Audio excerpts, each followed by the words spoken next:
Alright guys, welcome back. So let's go ahead and look at massage contraindications and the endangerment sites.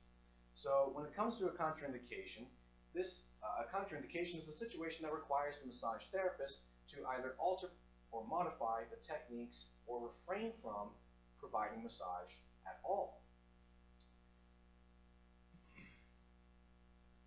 So when it comes to contraindications, we have two types of contraindications. We have what we call absolute contraindications and local contraindications.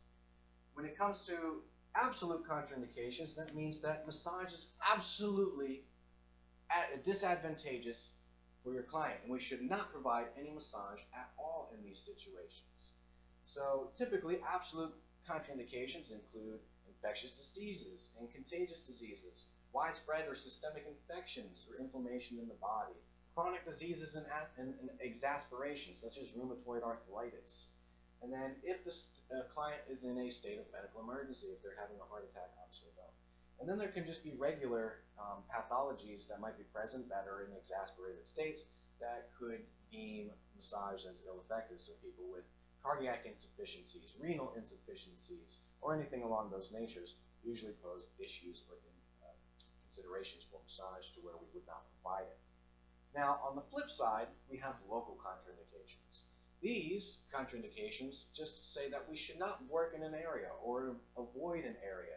So for instance, if my client had a rash on the back of their leg because they touched some poison ivy, well, I'm going to avoid that area, but I can still work elsewhere. Again, same instance, if my client has a broken arm or maybe a twisted ankle or anything of those natures, we would just avoid those areas and then proceed with caution and just do our massage normally elsewhere in the body. So when it comes to these endangerment sites also are contraindications. We don't want to work in endangerment sites. What exactly is an endangerment site? Well, an endangerment site is an area of the body where there's structures underlying underneath the tissues that we don't want to mess with or cause harm to. So typically the structures in these endangerment sites are always going to commonly be arteries, veins, lymph nodes, right? Arteries, veins, lymph nodes, or lymphatic vessels. And then in some places, usually only in the abdomen, will we have actual organs. Like we want to be careful of working on organs as well. So looking at some of our common endangerment sites, the first one would be the abdomen, right? We just need to be very careful of our pressure here because of the abdominal organs, right? We just want to exercise caution there. Don't do any beating, pounding motions there. Don't do any super deep pressure. But obviously we can work in the abdomen, and there's usually a very low level of risk associated with it. So the next area in which we want to be cautious of is what we call the anterior triangle of the neck. So when it comes to a lot of these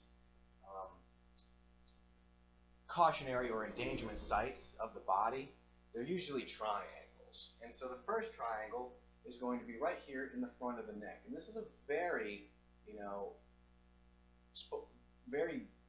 highly cautious endangerment site. We don't really want to work in here ever. There's very little reason to work in there, so just avoid it. But where exactly is the anterior triangle of the neck? Well, you kind of saw me outlining it right here. So when it comes to our body, here's, we'll say, our jawline, right? Right, list the bones there. Then we'd have our trachea, right? Here's our windpipe. We'll make some nice little rings. Then, for those who've had the lecture on muscles, we have a muscle here called the SCM, or sternocleidomastoid. Right, we got our two heads of the sternocleidomastoid. And so you can see right in here is a triangle.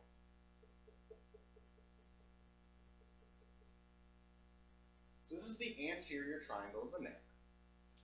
And again, so we do have arteries, veins, lymph nodes, nerves. I forgot nerves. and nerves are present in these areas. So clearly we know that we're going to have these structures in this area, but what are they called? Well, when it comes to the arteries, we have the carotid artery. We have the common carotid artery, left and right, right? When it comes to the nerves, we have the veins, we have the jugular vein. The jugular vein is just that, right? We all have, we know we commonly call this the jugular, and some people out there probably like, I want to punch that guy in that jugular, right? Don't do that though. That'd be very, very mean. But we have the jugular vein. So the carotid artery is going to take blood to the head, while the jugular vein is going to take blood away from the head. Of course, we do have lymph nodes. We have cervical lymph nodes. Obviously, we're not going to get into details of naming them all. And then we have some nerves. We have especially the vagus nerve. So if you remember the cranial nerves, if you have that lecture, then the vagus nerve is your 10th cranial nerve, and it runs down and it actually innervates and talks to your parts of your heart and your stomach here.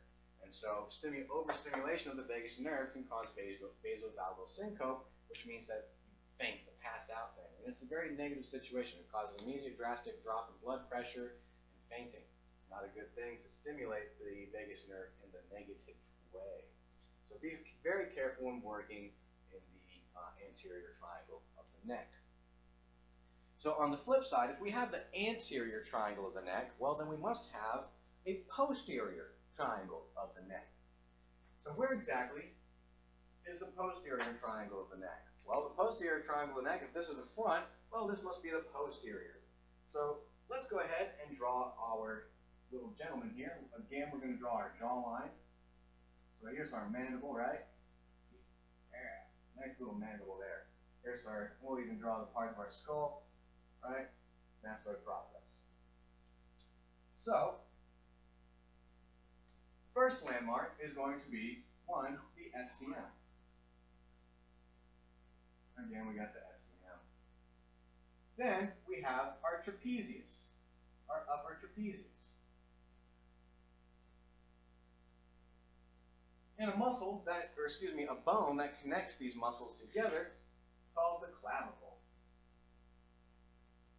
Now, I know in some texts and references it talks about the hyoid for this, but I feel like the clavicle is just an easier landmark to understand and just gives you a little bit more broader area for this triangle. But I do believe that they reference the other border of the triangle is the omohyoid. It's fine. So again, look, we have another triangle, right? This is the posterior triangle. So typically, obviously we're going to have, arteries, veins, nerves, and lymph nodes in this area. But mostly we sum it up because there's a lot of arteries and a lot of veins and a lot of lymph nodes in this area. But the easiest way to sum up all of the structures here is that we have the brachial plexus.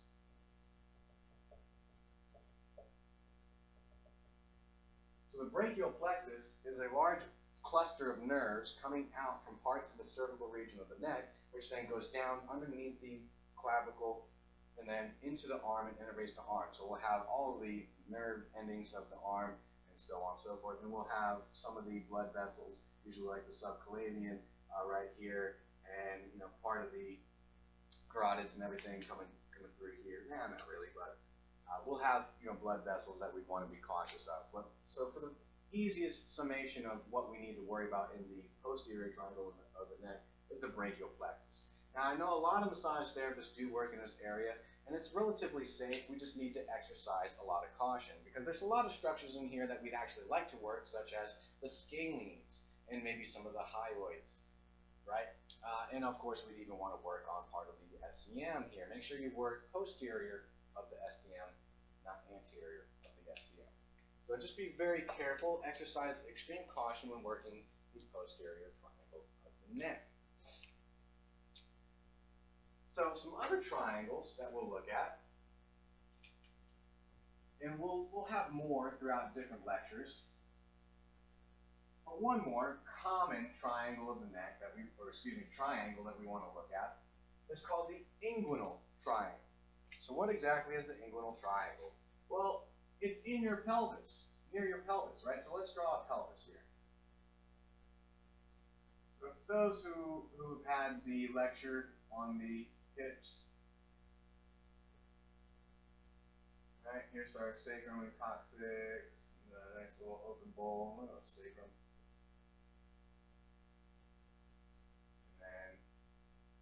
Boom. So here's our ASIS, our anterior superior iliac spine, and then the pubis. So a structure that runs from the ASIS to the pubis is called the inguinal ligament. It's a big ligament. Then we have sartorius that runs from the ASIS and curves around the inside of the knee. Nice, skinny, thin sartorius. Then we have adductor longus, which runs from the pubis down towards the knee. So again, we have another triangle right in here.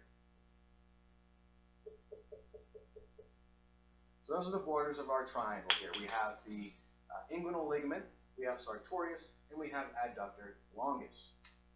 Now, what structures are in the inguinal triangle? Well, again, veins, arteries, nerves, lymph nodes, all that good stuff. Well, let's put some names to them. So first, we have, and it's real easy to remember the veins, arteries, and nerves because it's all femoral, because this is the femoral region. So we have the femoral artery,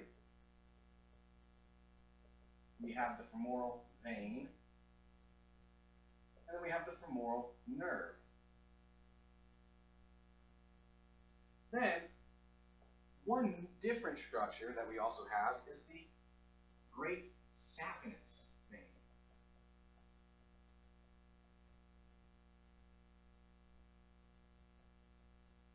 The great saphenous vein is just a larger vein that runs through the inguinal triangle and drains most of the leg. So those are some of the common endangerment sites or cautionary sites or areas in which we'd like to avoid. Obviously, we would have reason to work in the inguinal triangle because working some of those groin muscles is pretty advantageous. Again, exercise extreme caution when doing so. So the next thing we're going to look at is what we call emergency preparedness. Obviously, emergency preparedness is just being ready in the event of an emergency when someone might require first aid or medical assistance.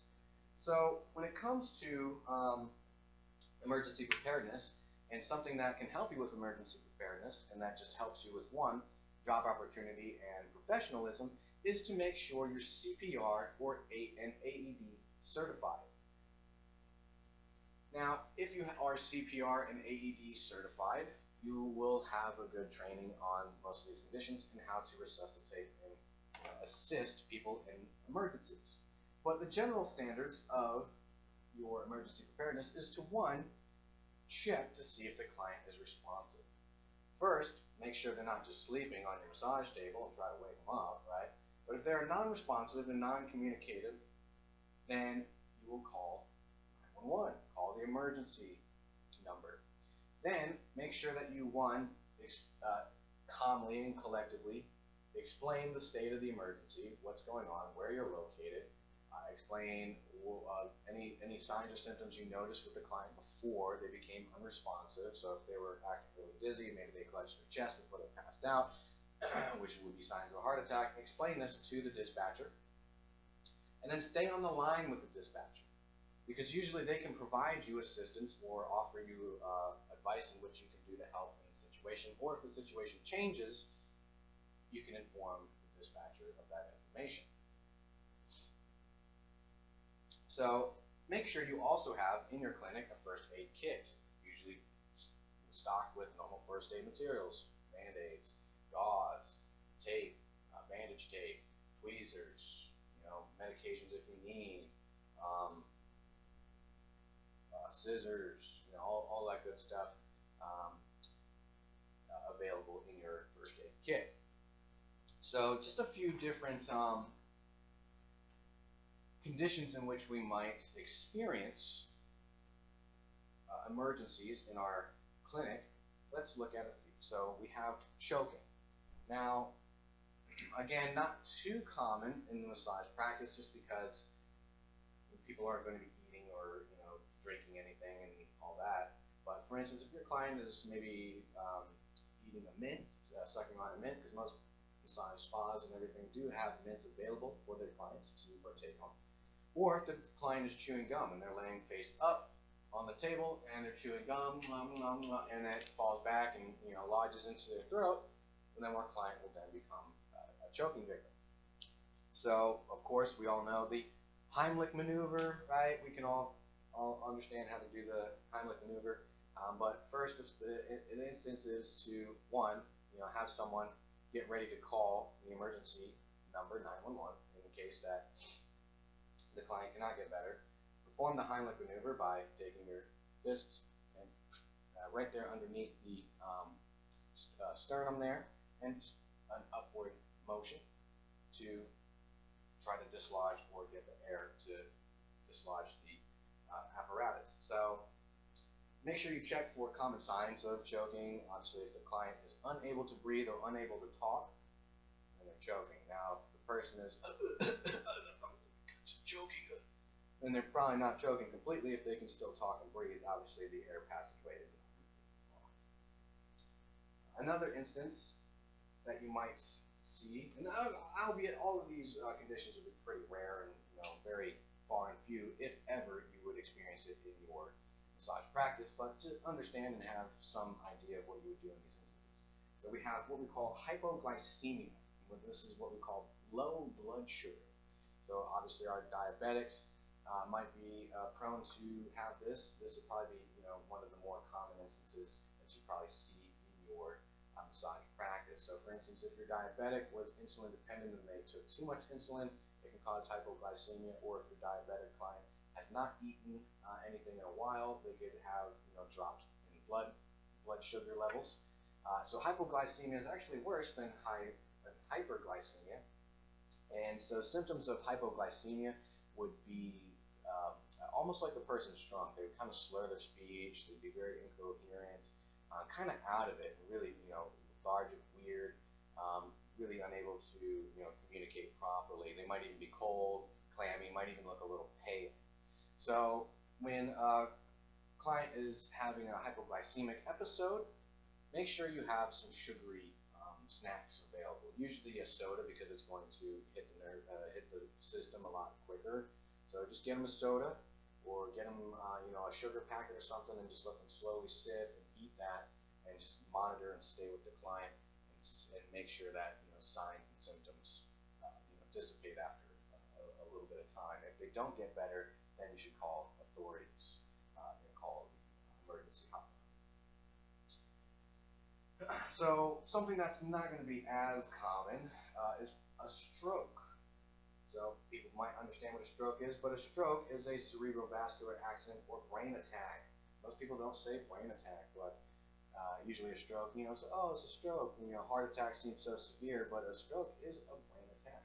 So what happens is a disruption of blood flow occurs in the brain, right? Usually from a ruptured blood vessel or a blood clot making its way to and occluding a blood vessel to the brain and causing reduced blood flow. So symptoms and signs. So you can see and observe whether or not a stroke is coming on. There are precursive things up to about like a month before the actual stroke occurs. So you can actually look at precursive symptoms of a stroke for your own sakes and purposes. But in the immediate onset of a stroke, you want to look for immediate signs, and you want to act fast. Now the acronym FAST is going to be very useful in this situation because, one, we need to act fast because in this situation it's called time is brain. The more time elapses that blood flow is restricted to the brain, the more brain tissue and brain cells are lost and damaged. But with that same acronym FAST, these are also the things we want to check for instances of a stroke. So face, ask the client to smile or make a big facial expression. If one part of the mouth is unable to lift up or is lowered, or the eyes are unable, so like lift the eyebrows, if they are unable to make that facial expression, that's a good sign of a stroke. Arms, ask them to lift their arms. If their arms can't lift, if one arm lifts higher than the other, a good sign of a possible stroke. Speech, again, ask the client to speak. Talk to the client. Tell them to recite their name and ask them information and have them answer some questions. Are they slurring their speech? Are they able to communicate properly? And then T for fast is time. So the faster you react, the more better for the client you will be, right? So we don't want to have more elapsed time with occluded blood flow to the brain. So then we look at a heart attack. And so a heart attack, just like a stroke, is just about as severe. It's usually reduced blood flow to part of the heart, usually. So one of the coronary arteries becomes blocked by maybe a blood clot, or there's a rupture or anything like that, and blood flow is reduced, and then we start to lose muscle tissue there. So again, time is of the essence. So in the instance of time is brain for a stroke, well, time is heart in this instance, or in this case, muscle tissue. So signs and symptoms of a heart attack obviously might be seem winded, complaining of chest pains, grabbing, a pain or numbness or tingling, radiating to the left arm, like we said, shortness of breath and all that, nausea. They might be really anxious, be like, what's going on, fearing, and all that good stuff. So in the instance of a heart attack, one, if you're AED certified, you can act accordingly. But first and foremost, you should call the 911 hotline. Make sure that someone is ready and on standby with 911 as you begin procedures of dealing with this client with a heart attack. So the next thing would be a seizure disorders. Now, seizures, some people are prone to have seizures. We have what we call our epileptics, and they usually have seizures quite often. Some can be very mild, and some can be very severe and very drastic. Now, when it comes to a seizure, relax and be calm, especially for your client's sake. Now, when they do have an episode, a seizure, a little spaz there, make sure that you protect the client's head. So put a pillow or some sort of cushion underneath their head, because it's prone to have violent convulsions, and they can bang their head. You don't want them to bang their head. Now, I know some people say, like, oh, you got to watch out for the tongue because they can swallow the tongue.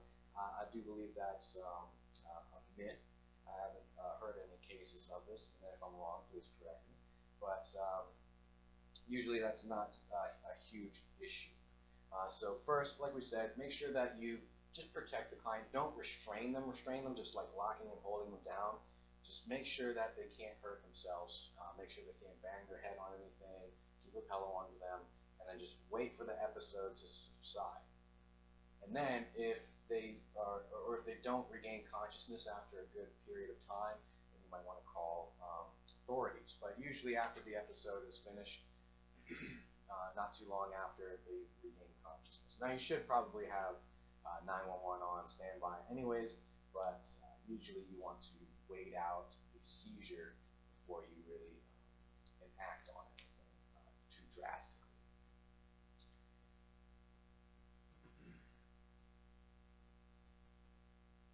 And that would do it for the emergency preparedness, guys. So go ahead and review your chapter. We'll see you guys tomorrow.